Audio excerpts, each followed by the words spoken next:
तो अस्सलामुअलैकुम। जैसे पहले मैंने आपको बताया था ना कि हम E9 वर्कर्स के साथ हमारे एक प्रॉब्लम हुई थी। उसने अपनी नेशनल हेल्थ इंश्योरेंस फैक्ट्री छोड़ी उसने बेचारे ने। तो नेशनल हेल्थ इंश्योरेंस उसकी ऑटोमेटिकली बंद हो गई है, जिसकी वजह से उसको जो है ना हॉस्पिटल गया इमरजेंसी की सूरत में, तो उसको हॉस्पिटल का 100% बिल पूरा देना पड़ा। तो ये पाकिस्तानी के साथ नहीं हुआ, काफ़ी लोगों के साथ हो रहा है, दूसरे कंट्रीज़ के साथ भी ना। तो इसीलिए गवर्नमेंट ने ये लगाया है कि अगर आप लोग नेशनल हेल्थ इंश्योरेंस लेट करेंगे या कुछ, तो फिर आपको फ़ाइन वगैरह भी किया जाएगा।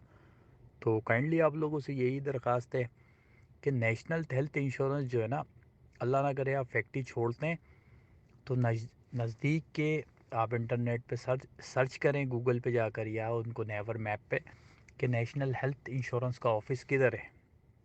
वहाँ जाकर उनको जियो काइब्जा कहते हैं ना, यानी आपकी फैक्ट्री नहीं है और आप जो है इस वक्त अभी जो है इंडिपेंडेंट ऑन मी, यानी आप 100% आप खुद हैं, तो वो आप पैसे जो है उनको दे दें। 1 लाख गालिबन 40,000 या 26,000 बनेगी, तो वो आपको खुद देनी पड़ेगी। जब आप फैक्ट्री में काम करते हैं तो वो आपकी सैलरी का जो 4.59% बनता है। और इमिग्रेशन ने भी ये फ़ैसला किया है कि अगर आप नेशनल हेल्थ इंश्योरेंस यानी आपकी डिले होती है तो वो आपको वीज़ा भी एक्सटेंड नहीं करेंगे।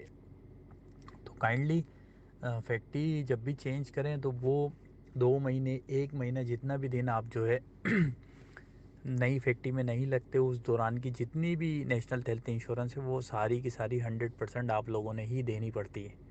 तो ये चीज़ सारे जहन में रखिएगा, कोई ऐसा काम नहीं करिएगा जिससे जो है आपको लॉस हो।